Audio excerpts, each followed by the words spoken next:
Desde los decadentes callejones de la vieja Shanghái, se ocupaban de todos los vicios, y no exagero, a las peligrosas calles de Chinatown, había bandas de chinos por todas partes, se pegaban tiros los unos a los otros. el crimen organizado chino ha tomado muchas formas a lo largo de los siglos. Es un mundo de Lampa impregnado de mitos. A los miembros del crimen organizado chino les gusta identificarse con los antiguos guerreros.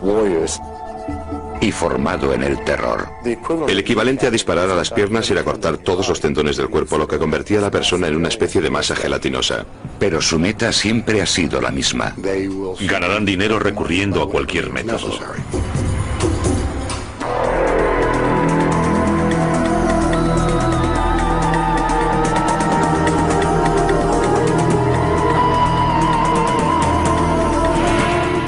El crimen organizado. Episodio cuarto. La mafia china. 17 de diciembre de 1999. 12 hombres de la provincia china de Fujian se abren camino hacia una zona de carga y descarga próxima al puerto de Hong Kong. Los dirigen varios cabezas de serpiente, mercenarios criminales especializados en el contrabando de inmigrantes ilegales. Por un precio exorbitado, los cabezas de serpiente van a colar a los hombres en un barco que se dirige a los Estados Unidos, pero no como pasajeros, sino como carga. Amparándose en la oscuridad, los cabezas de serpiente meten a los hombres en lo que será su hogar durante las próximas 2 semanas. Un contenedor de carga de 3 por 12 metros. No creo que la gente que se mete en esos contenedores sea totalmente consciente de las circunstancias en las que van a viajar. Creo que están tan preocupados por llegar aquí que están dispuestos a correr cualquier tipo de riesgo. Después de unas horas, se termina de cargar y se cierran las puertas. El contenedor va cubierto por un toldo que permite que entre aire durante la travesía. Después podrán cortarlo, lo que permitirá salir a los hombres cuando lleguen a su destino, Seattle, Washington. Su única forma de contacto con el mundo exterior es un móvil, que deberán usar para contactar a su llegada con los cabezas de serpiente de Seattle. Sus únicas comodidades son unas pocas y vitales provisiones. Este contenedor en concreto tenía edredones, agua, alimentos, galletas de arroz y recipientes para eliminar excrementos. Al día siguiente, el contenedor, propiedad de una naviera con base en Tokio llamada NK Limited, es introducido en la bodega de un barco llamado OOCL Faith. A los agentes de la compañía se les ha dicho que el contenedor lleva un cargamento de unidades de maquinaria textil. Sobre él se apilan 8 contenedores más. Atrapados en su interior, los hombres de la provincia de Fujian se preparan para un viaje de 14 días de duración y 6.000 millas, un descenso a los infiernos. Les daba mucho miedo morirse o pensar en lo que podría pasarles durante el viaje, pero ya se habían comprometido, no había vuelta atrás. El tráfico de carga humana es solo uno de los muchos negocios ilegales que han convertido a la mafia china en una fuerza a nivel mundial. La mejor forma de resumir el crimen organizado chino es decir que es un supermercado del delito. Están dispuestos a asesinar por dinero, secuestrar, extorsionar, prestar dinero, blanquearlo, cometer delitos de guante blanco, delitos informáticos, cualquier delito que les ayude a conseguir cualquier tipo de ganancia económica. Pero durante los últimos 20 años el negocio de introducir ilegales ha crecido más que otros. Cada año introducen en los Estados Unidos a miles de ilegales chinos, usando una amplia variedad de conductos facilitados por una red global de cabezas de serpiente. Es una empresa criminal muy amplia, ocurre en todas las fronteras terrestres, puertos y aeropuertos internacionales de los Estados Unidos. La gran mayoría de los que intentan colarse en los Estados Unidos, como los 12 hombres del OOCL Faith, proceden de la provincia costera de Fujian. Durante siglos los que emigran de Fujian se han lanzado al mar en busca de una vida mejor. Hoy miran hacia la montaña de oro, los Estados Unidos, donde un trabajador medio gana 10 veces más de lo que gana un fujianés medio.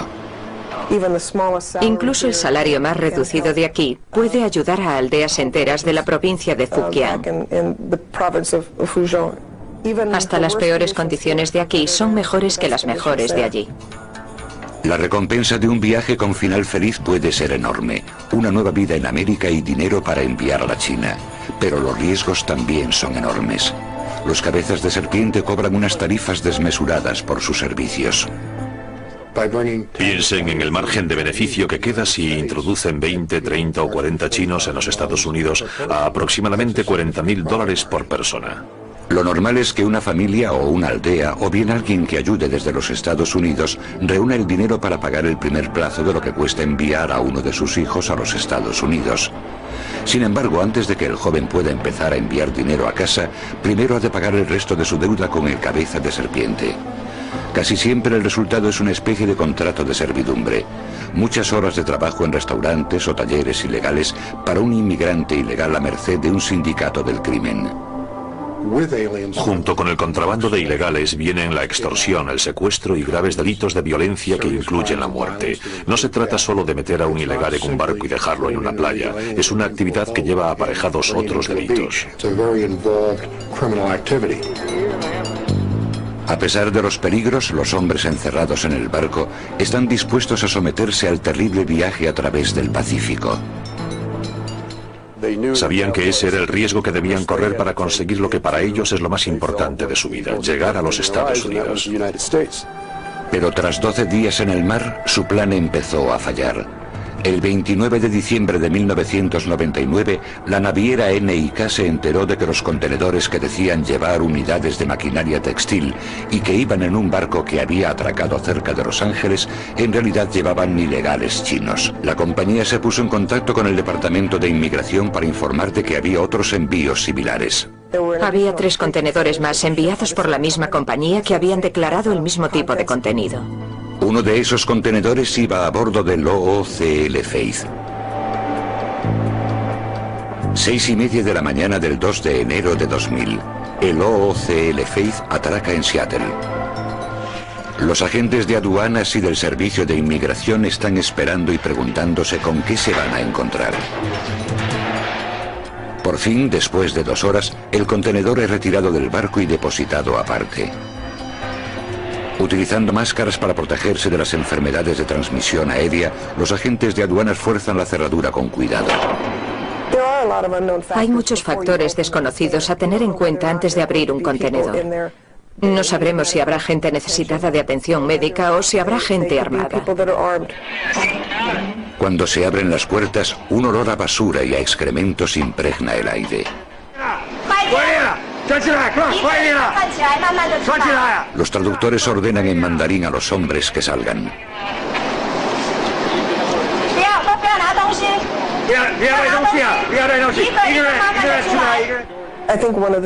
Una de las cosas que más me afectó fueron las deplorables condiciones en las que esa gente tuvo que viajar. Me cuesta mucho aceptar el hecho de que alguien sea capaz de hacerle eso a otros seres humanos por dinero. Por suerte, los 12 hombres habían sobrevivido al viaje. Pero ahora se enfrentaban a un viaje de otro tipo. A 4 semanas y 6.000 millas de su casa, quedaron bajo la custodia del Departamento de Inmigración que los detuvo por polizones. Esa semana, el OOCL Faith fue uno de los 4 barcos que llegaron a Seattle con carga humana en sus bodegas. El Departamento de Inmigración arrestó a 3 cabezas de serpiente involucrados en la operación, 2 de los cuales fueron condenados a 2 años de cárcel. Pero aunque el Departamento de Inmigración haya acabado con una organización dedicada a la introducción de ilegales, el problema es que continuamente se forman nuevas redes. Yo suelo decir que el crimen organizado chino es como el virus de la gripe, porque mutan constantemente para formar grupos distintos y alianzas diferentes, por lo que resulta muy difícil investigarlos. Hoy, en todo el mundo operan cientos de esos grupos. Pero los orígenes del mundo del hampa chino se encuentran en un grupo concreto. Un sindicato del crimen secreto con un misterioso y mítico pasado, las Triadas.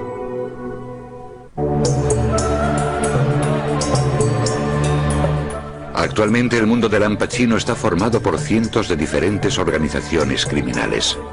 Pero sus raíces se encuentran en un solo grupo, una antigua hermandad llamada la Asociación del Cielo y la Tierra, más conocida como las Tríadas. Los orígenes de la banda más conocida de la China son motivo de debate desde hace mucho tiempo. Según la leyenda conocida por muchos chinos, la historia comienza en 1671 en un monasterio Shaolin de la provincia de Fujian. Allí un grupo de monjes budistas lleva una vida de sencillez y aislamiento. Cuando no meditan, perfeccionan un tipo de arte marcial que llegaría a ser conocido como Kung Fu. Un día los monjes se enteran de que los ejércitos bárbaros se acercan a la capital, Pekín, y amenazan con derrocar el imperio Qing. Supone un cataclismo. Los ejércitos imperiales no son lo bastante fuertes como para resistir, por lo que un emperador desesperado pide ayuda a todo el mundo para rechazar la invasión. Llevados por el deber patriótico, los monjes del templo Shaolin responden a la llamada utilizando el Kung Fu para rechazar a los bárbaros sin perder ni un solo hombre. Un agradecido emperador ofrece a los nuevos héroes riquezas y títulos nobiliarios, pero los monjes lo rechazan. En cambio, regresan a su aislada vida en Shaolin sin pensar la traición de los asesores del emperador. Los malvados altos cargos que rodeaban al emperador les sugirieron que si habían hecho aquello podrían hacer cualquier cosa, así que sería mejor librarse de ellos. El emperador, que era manchú y no chino, actúa con rapidez temiendo una rebelión interna. Envía un grupo especial a Fujian, armado con veneno y pólvora, y en un banquete de celebración, los invitados emborrachan a los monjes y después prenden fuego al templo. Las llamas devoran el monasterio, matando a casi todos los monjes Shaolin. Los 5 únicos supervivientes caminan durante días para huir de las tropas del emperador. Por fin se detienen a descansar junto a un arroyo donde descubren un pebetero que flota en el agua. Lleva unos caracteres chinos que dicen: derrocad a los Qing, restaurad a los Ming. Aquellos monjes, al ver el pebetero, pensaron: el cielo nos ha enviado un mandato. Para los monjes el mandato está muy claro: deponer al emperador que los ha traicionado y restablecer la dinastía Ming para que la China vuelva a ser gobernada por los suyos. De este encargo patriótico surge una nueva hermandad que los 5 monjes se encargan de expandir por toda la China. Durante siglos, las distintas versiones de esta historia han dado forma a la mística de las Tríadas. Sin embargo, los historiadores dicen que la leyenda de los monjes Shaolin es solo eso, una leyenda. De hecho, afirman que no hay nada noble en el nacimiento de las Tríadas.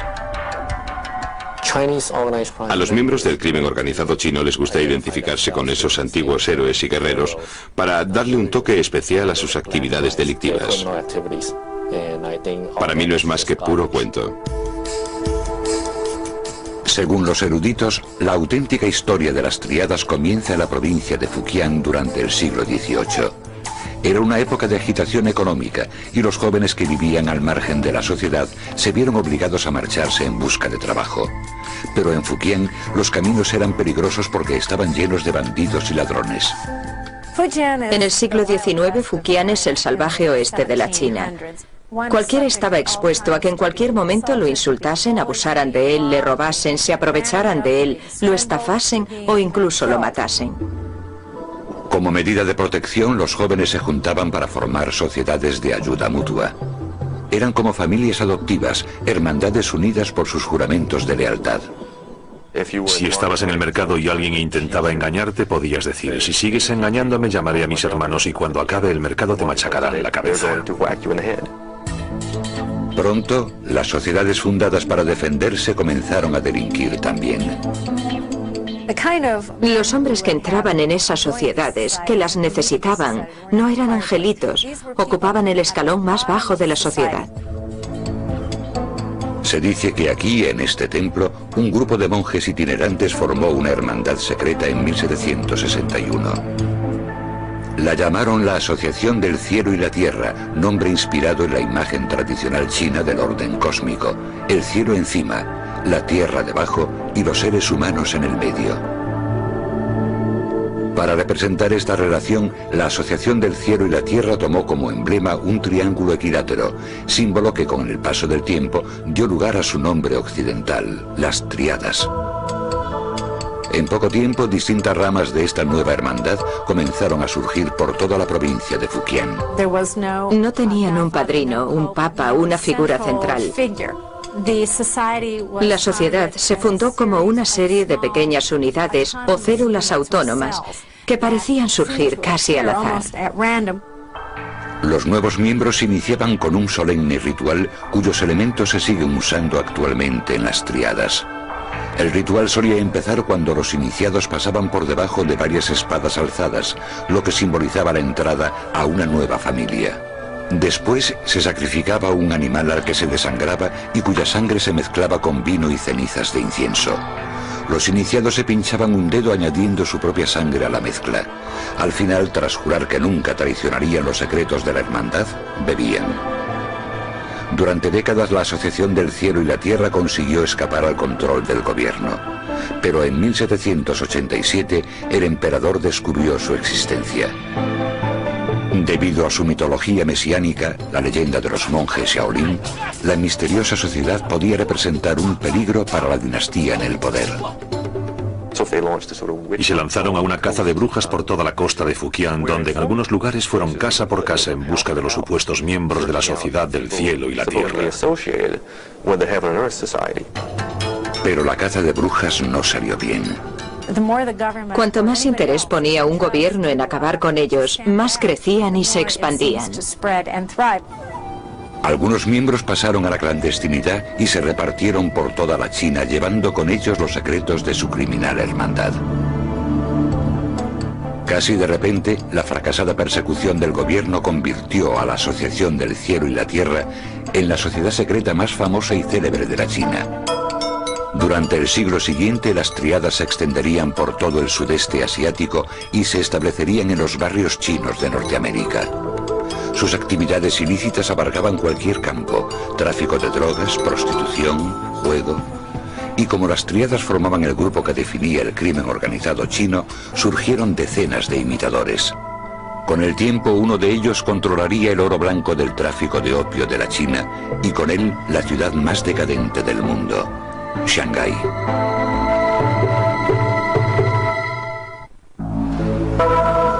A principios del siglo XX, al igual que hoy, Shanghái era la ciudad más cosmopolita de la China continental. También era la más peligrosa, decadente y corrupta. Era un lugar de la China donde lo oriental se juntaba con lo occidental, provocando todo tipo de excesos. Se ocupaban de todos los vicios, y no exagero. La ciudad era en realidad tres mundos dentro de uno: los territorios británico, francés y chino, cada uno custodiado por su propia policía. Era el caldo de cultivo perfecto para la delincuencia. Un bandido podía delinquir en una jurisdicción y escaparse a otra para evitar ser arrestado. Con el paso del tiempo, una única banda dominaría el próspero mundo de Lampa de la ciudad. Y un ambicioso gángster se convertiría en el señor del crimen más poderoso que la China ha visto jamás. Con el auge de las Tríadas a finales del siglo XVIII, las sociedades secretas comenzaron a surgir por toda la China. Una de las mayores era la famosa Banda Verde. La Banda Verde comenzó siendo una asociación benéfica para los barqueros que trabajaban en el Gran Canal, la vía fluvial interior por la que se transportaba el arroz de los impuestos desde el centro de la China a Pekín. Cuando la llegada de los barcos de vapor dejó sin trabajo a los barqueros, muchos se dirigieron a la ciudad. Los componentes de la Banda Verde comenzaron a llegar a Shanghái, donde al principio fueron obreros normales, pero después comenzaron a tomar parte en los negocios ilegales de la ciudad. Gracias a su experiencia en navegación y transporte, los componentes de la Banda Verde se abrieron camino en el próspero tráfico de opio. El opio era el mayor negocio de Shanghái, y de él dependían otros negocios ilegales auxiliares: robo a mano armada, prostitución, juego, préstamos ilegales, etc. A mediados de los 20, los miembros de la Banda Verde controlaban los negocios ilegales de los 3 sectores de Shanghái. En una ciudad del tamaño del Chicago de Al Capone, la Banda Verde lo controlaba todo. La Banda Verde fue capaz en un periodo de tiempo asombrosamente corto de pasar de ser un grupo anticuado de hermanos del norte de la China a convertirse en la organización de criminales más poderosa del mundo. Y en medio de todo aquello estaba un gángster con más poder e influencias de las que Scarface podría haber imaginado: Du Yusheng. Du se crió huérfano y analfabeto en Pudong, una pobre aldea de campesinos al otro lado del río Huangpu, cerca de Shanghái. Llegó a la ciudad a los 14 años. De día el chico, conocido como Du el Orejotas, trabajaba en una tienda limpiando y pelando fruta. Por la noche se dejaba llevar por los vicios que ofrecía la ciudad, fumando opio y jugando. Era una persona inmoral y Shanghái era una ciudad inmoral. Alrededor de 1910, Du juró su entrada en la hermandad secreta del crimen de la Banda Verde. Poco después, el astuto y joven matón comenzó a trabajar para el poderoso jefe del sector francés de la ciudad, Wang Jinrong, o como le apodaban, Wang Picado de Viruela. Wang era uno de los gánsteres más temidos de Shanghái. Además, también era el jefe de la policía china del sector francés de la ciudad, también conocido como Concesión Francesa. Wang era valioso no solo porque pudiera proporcionar información a la policía francesa, sino porque podía manejar el mundo del AMPA de la Concesión Francesa. En la Concesión Francesa, los gánsteres no compraban a la policía, eran la policía. Du Yusheng buscó los favores del jefe del crimen y llegó a convertirse en la mano derecha de Wang. Pero solo estaba esperando su momento. En Shanghái, la lealtad no te lleva a lo más alto. En 1924, cuando su mentor cometió un fatídico error, Du vio la oportunidad de entrar en acción. Todo comenzó una noche en la ópera. Wang Jinrong, el viejo padrino, era aficionado a la ópera. De hecho, era el propietario de un teatro de ópera que, en parte, había construido para agradar a una estrella de la ópera con la que estaba obsesionado. Iba 2 o 3 noches por semana a verla actuar. Esa noche, el hijo del jefe militar más importante de la región se encontraba entre el público. Cuando acabó la función, el joven y sus amigos comenzaron a silbar y a abuchear a la estrella preferida de Wang. Furioso por el insulto, Wang ordenó a sus guardaespaldas que le dieran una lección al arrogante príncipe. Se lo llevaron afuera y le dieron una paliza. Pero por una vez, Wang había ido demasiado lejos. En esa época los jefes militares eran los personajes más poderosos de la China. Controlaban el país desde 1911, cuando los rebeldes nacionalistas derrocaron al último emperador Qing, pero fracasaron a la hora de crear un gobierno nacional unificado. 2 noches más tarde, cuando el jefe militar secuestró a Wang y lo encerró, el gángster no pudo hacer nada. Para él fue una humillación terrible. Perdió toda su credibilidad. Wang Picado de Viruela, la persona más poderosa de la Concesión Francesa en la cárcel. Esto provocó el miedo entre la mayoría de los miembros de la organización criminal que él controlaba. El texto chino decía que parecían hormigas sobre una plancha de hierro caliente. ¿Qué hacemos ahora? Se han llevado a nuestro jefe. Sin embargo, Du Yusheng no se dejó llevar por el pánico. En cuanto vio su oportunidad, no la dejó pasar. Sabía que podía desplazar a Wang Jinrong. Primero, Du pagó al jefe militar para que liberase a Wang Jinrong. Naturalmente, después de eso ya nada fue igual. Wang Picado de Viruela tenía que mostrarse agradecido a Du Yusheng. A partir de aquel día, Du Yusheng fue el verdadero jefe de la Banda Verde. Fue un golpe de estado muy bien organizado, pero Du no se quedó ahí. También consiguió que el jefe militar aceptase proporcionar protección militar a los cargamentos de opio que llegaban a la ciudad. Así pudo hacerse con el control del negocio ilegal más lucrativo de Shanghái. Y pronto forjaría una alianza que le aseguraría dicho control durante muchos años.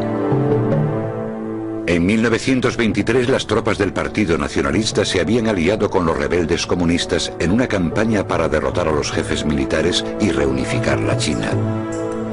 La coalición se apoderó del norte, haciéndose con la región que rodeaba Shanghái. Pero la alianza nunca había sido demasiado sólida.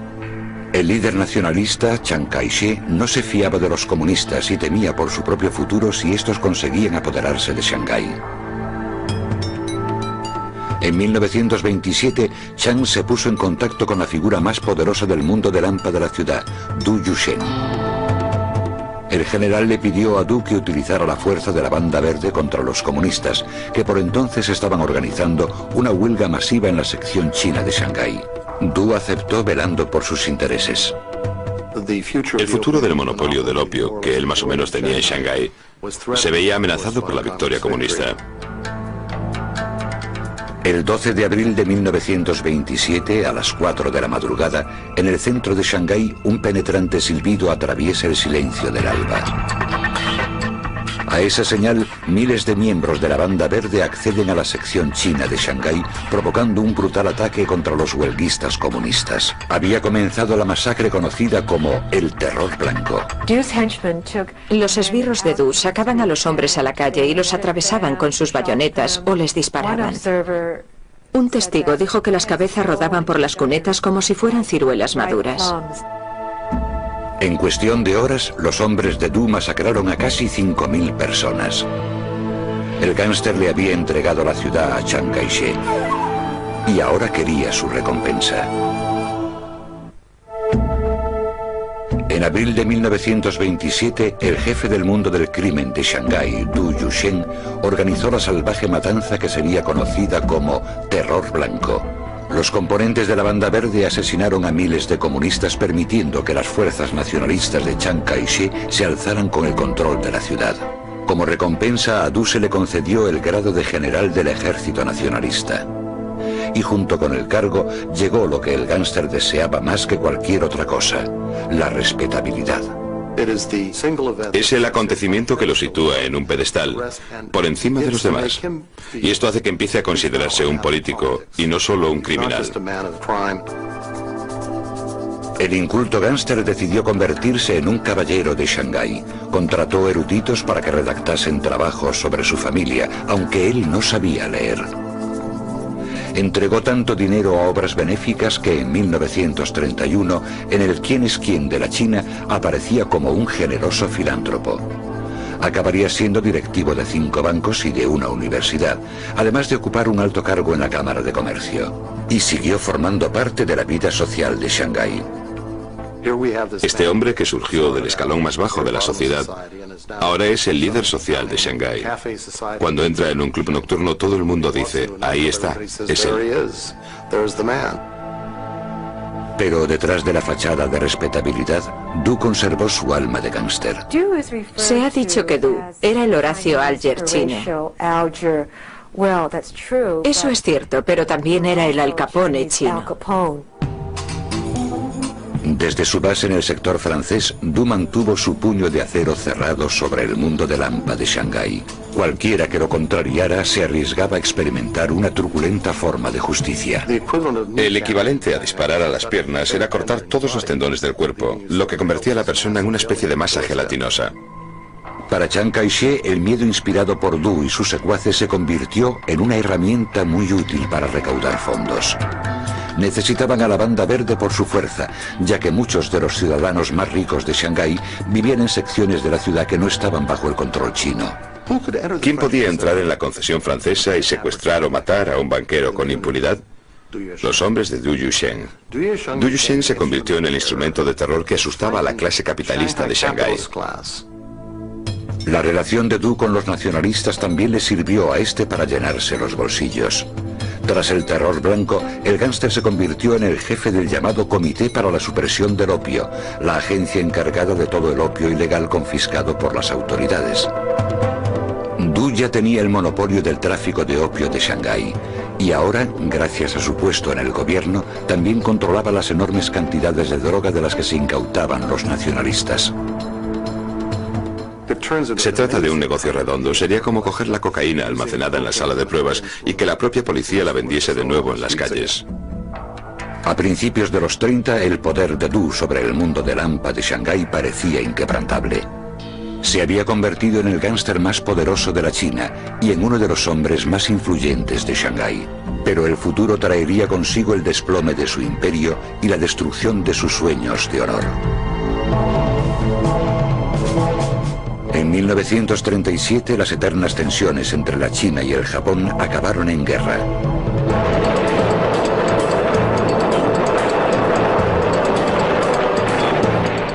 El 14 de agosto, los japoneses atacaron Shanghái. Los refugiados de la sección china de la ciudad huyeron a las zonas internacionales con la esperanza de eludir la amenaza japonesa. Viendo cómo cercaban su ciudad, Du Yuxian movilizó el mundo del AMPA. Los componentes de la Banda Verde lucharon en primera línea de fuego del ejército chino y formaron unidades de guerrilla para resistir la ocupación japonesa. Pero eso no bastó. Tras 3 meses de encarnizada lucha, Shanghái cayó.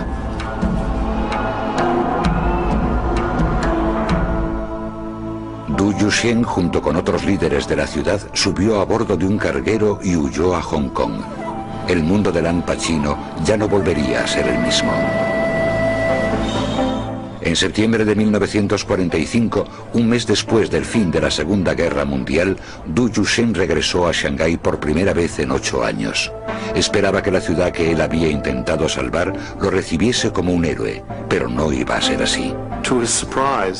Para su sorpresa, las multitudes que lo veían lo abucheaban porque los había abandonado. Los había dejado vivir bajo la ocupación japonesa, se había ido a Hong Kong y no tuvo que sufrir todo lo que ellos habían sufrido.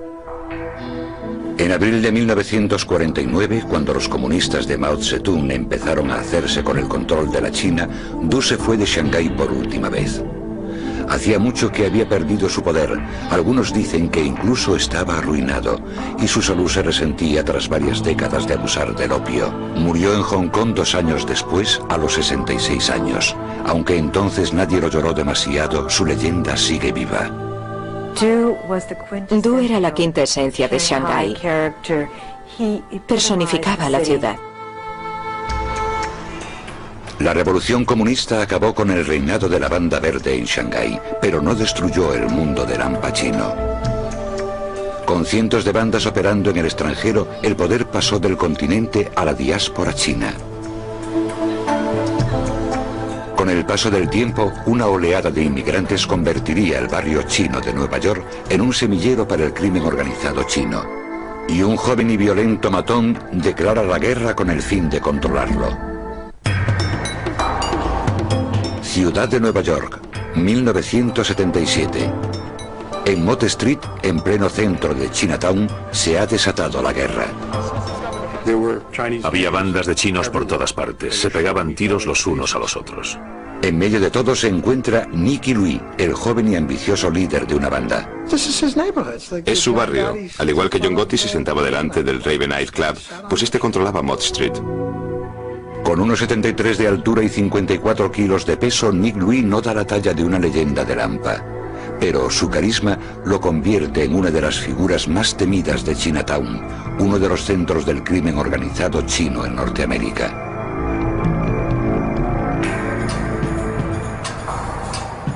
Jin-Po Louis llegó a Norteamérica cuando era un muchacho a finales de los 60.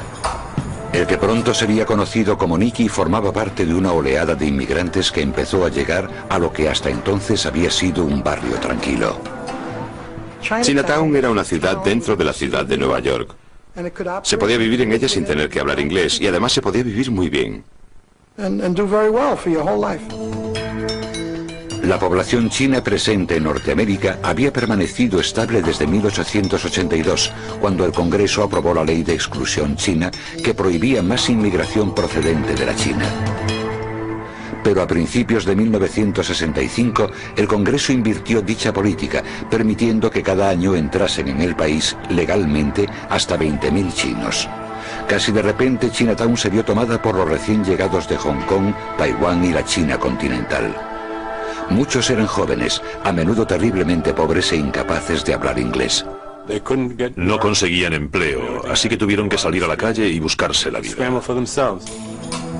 Al poco tiempo empezaron a formar bandas callejeras, versiones americanizadas de las hermandades secretas de la China del 18, con nombres que sonaban a antiguo, como los dragones voladores o las águilas blancas. Era una oportunidad para ellos, y eso creó una especie de vacío de poder. Si estabas dispuesto a hacer cosas como amenazar a la gente con armas, podías ganarte la vida.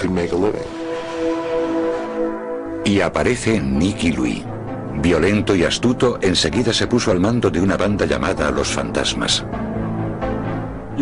Mirabas a la esquina de una calle y a lo mejor había unos 20 o 25 fantasmas, pero aún sin conocerlo podías decir cuál de ellos era Nicky Louis. Era el líder, acudían a él para todo.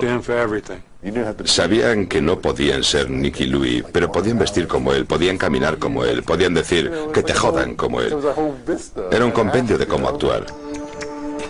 Bajo el liderazgo de Nick Louis, los fantasmas pasaron de realizar pequeños hurtos al robo a mano armada y la extorsión. Sus blancos solían ser los restaurantes que bordeaban las calles de Chinatown. Se acercaban al dueño de un restaurante y le decían: este joven acaba de llegar de Hong Kong, ¿puedes emplearlo en tu restaurante? Y le daban un empleo de 100 o 150 dólares a la semana. El tipo aparecía 1 o 2 veces y ya no volvía nunca más, pero seguía cobrando. Eso es extorsión.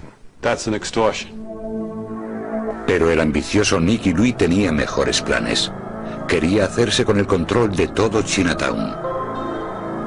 Para ello tenía que forjar una alianza con una de las organizaciones que llevaban mucho tiempo dirigiendo los negocios ilegales de Chinatown, los Tongs.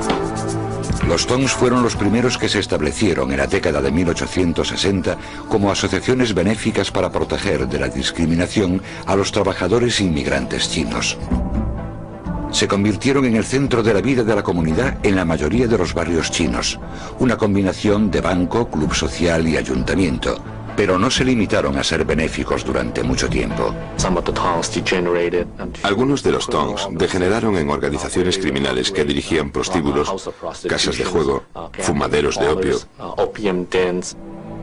En Nueva York, los elementos criminales del Tong On Leong habían controlado los negocios ilegales de Mott Street, la calle principal de Chinatown, desde el cambio de siglo. Pero a principios de los 70, la violencia entre bandas comenzaba a afectar a sus operaciones, sobre todo a sus lucrativas casas de juego. Para ponerle fin a esto, el Tong reclutó a una de las bandas, las Águilas Blancas, para hacerles de matones. Los fantasmas se quedaron fuera, obligados a operar en la periferia del barrio chino, pero eso no detuvo a Nicky Louis.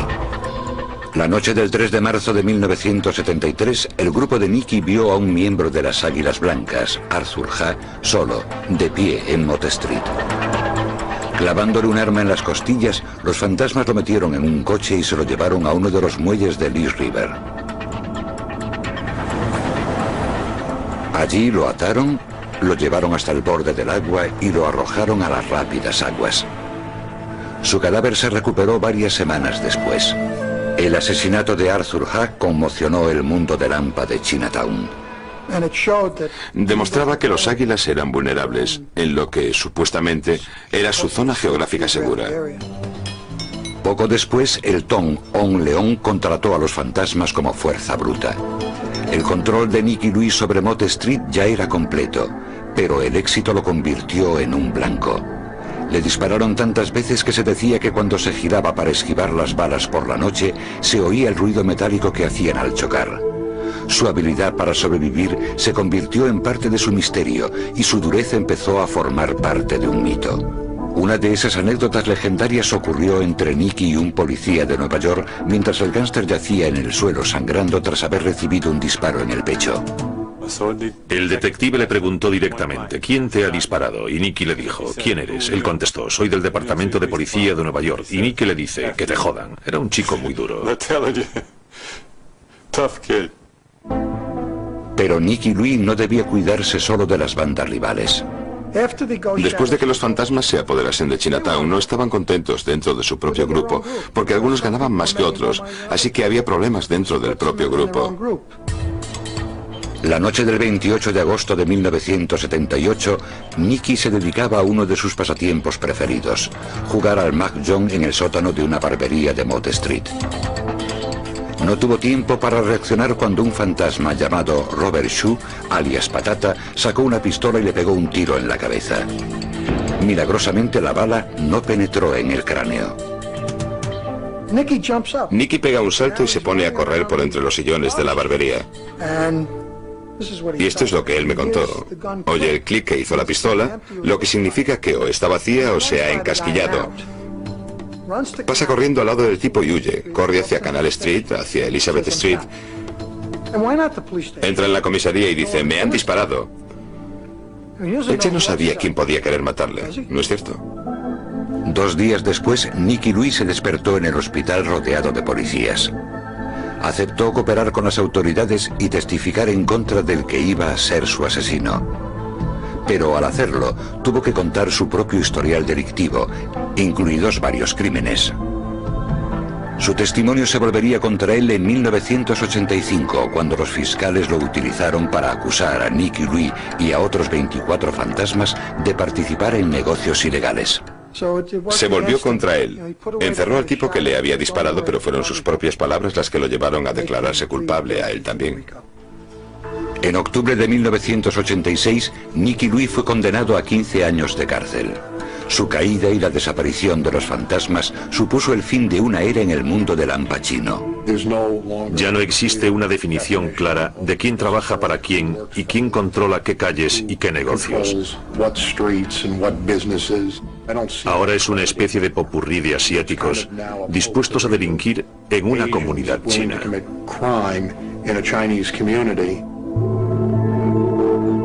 Desde que se fundó la Asociación del Cielo y la Tierra hace más de 2 siglos, el mundo del Al Pacino ha sobrevivido y prosperado, pero no ha perdido ni un ápice de su misterio. Hoy en los Estados Unidos se compone de una escurridiza serie de alianzas en constante cambio que solo tienen en común el deseo de enriquecerse.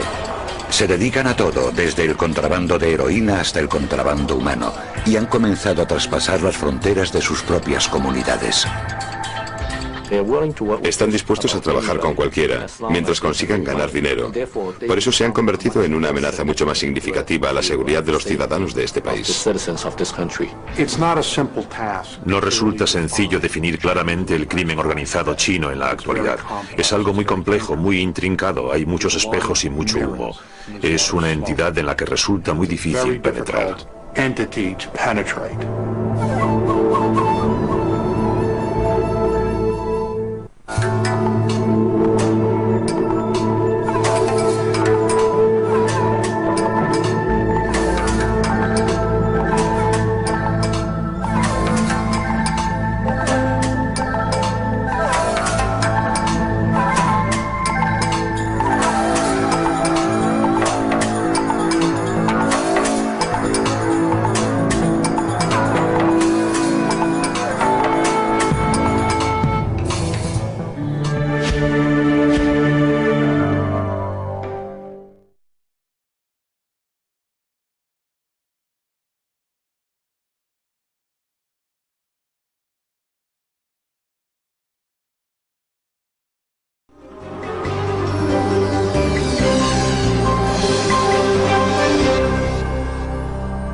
Desde los decadentes callejones de la vieja Shanghái, se ocupaban de todos los vicios, y no exagero. a las peligrosas calles de Chinatown, Había bandas de chinos por todas partes, se pegaban tiros los unos a los otros. el crimen organizado chino ha tomado muchas formas a lo largo de los siglos. Es un mundo de lampa impregnado de mitos. A los miembros del crimen organizado chino les gusta identificarse con los antiguos guerreros. Y formado en el terror. El equivalente a disparar a las piernas era cortar todos los tendones del cuerpo, lo que convertía a la persona en una especie de masa gelatinosa. Pero su meta siempre ha sido la misma. Ganarán dinero recurriendo a cualquier método.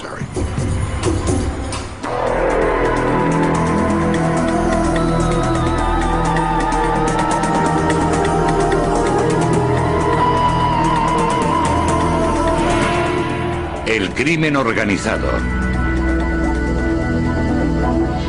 Episodio 4. La mafia china. 17 de diciembre de 1999. 12 hombres de la provincia china de Fujian se abren camino hacia una zona de carga y descarga próxima al puerto de Hong Kong. Los dirigen varios cabezas de serpiente, mercenarios criminales especializados en el contrabando de inmigrantes ilegales. Por un precio exorbitado, los cabezas de serpiente van a colar a los hombres en un barco que se dirige a los Estados Unidos, pero no como pasajeros, sino como carga. Amparándose en la oscuridad, los cabezas de serpiente meten a los hombres en lo que será su hogar durante las próximas 2 semanas. Un contenedor de carga de 3 por 12 metros. No creo que la gente que se mete en esos contenedores sea totalmente consciente de las circunstancias en las que van a viajar. Creo que están tan preocupados por llegar aquí que están dispuestos a correr cualquier tipo de riesgo. Después de unas horas, se termina de cargar y se Lo que podría pasarles durante el viaje, pero ya se habían comprometido, no había vuelta atrás. El tráfico de carga humana es solo uno de los muchos negocios ilegales que han convertido a la mafia china en una fuerza a nivel mundial. La mejor forma de resumir el crimen organizado chino es decir que es un supermercado del delito. Están dispuestos a asesinar por dinero, secuestrar, extorsionar, prestar dinero, blanquearlo, cometer delitos de guante blanco, delitos informáticos, cualquier delito que les ayude a conseguir cualquier tipo de ganancia económica. Pero durante los últimos 20 años el negocio de introducir ilegales ha crecido más que otros. Cada año introducen en los Estados Unidos a miles de ilegales chinos, usando una amplia variedad de conductos facilitados por una red global de cabezas de serpiente. Es una empresa criminal muy amplia. Ocurre en todas las fronteras terrestres, puertos y aeropuertos internacionales de los Estados Unidos. La gran mayoría de los que intentan colarse en los Estados Unidos, como los 12 hombres del OOCL Fez, proceden de la provincia costera de Fujian. Durante siglos los que emigran de Fujian se han lanzado al mar en busca de una vida mejor. Hoy miran hacia la montaña de oro, los Estados Unidos, donde un trabajador medio gana 10 veces más de lo que gana un fujianés medio. Incluso el salario más reducido de aquí puede ayudar a aldeas enteras de la provincia de Fujian. Hasta las peores condiciones de aquí son mejores que las mejores de allí. La recompensa de un viaje con final feliz puede ser enorme. Una nueva vida en América y dinero para enviar a la China. Pero los riesgos también son enormes. Los cabezas de serpiente cobran unas tarifas desmesuradas por sus servicios. Piensen en el margen de beneficio que queda si introducen 20, 30 o 40 chinos en los Estados Unidos a aproximadamente $40.000 por persona. Lo normal es que una familia o una aldea o bien alguien que ayude desde los Estados Unidos reúna el dinero para pagar el primer plazo de lo que cuesta enviar a uno de sus hijos a los Estados Unidos. Sin embargo, antes de que el joven pueda empezar a enviar dinero a casa, primero ha de pagar el resto de su deuda con el cabeza de serpiente. Casi siempre el resultado es una especie de cierran las puertas. El contenedor va cubierto por un toldo que permite que entre aire durante la travesía. Después podrán cortarlo, lo que permitirá salir a los hombres cuando lleguen a su destino, Seattle, Washington. Su única forma de contacto con el mundo exterior es un móvil, que deberán usar para contactar a su llegada con los cabezas de serpiente de Seattle. Sus únicas comodidades son unas pocas y vitales provisiones. Este contenedor en concreto tenía edredones, agua, alimentos, galletas de arroz y recipientes para eliminar excrementos. Al día siguiente, el contenedor, propiedad de una naviera con base en Tokio llamada NIK Limited, es introducido en la bodega de un barco llamado OOCL Faith. A los agentes de la compañía se les ha dicho que el contenedor lleva un cargamento de unidades de maquinaria textil. Sobre él se apilan 8 contenedores más. Atrapados en su interior, los hombres de la provincia de Fujian se preparan para un viaje de 14 días de duración y 6.000 millas, un descenso a los infiernos. Les daba mucho miedo morirse o pensar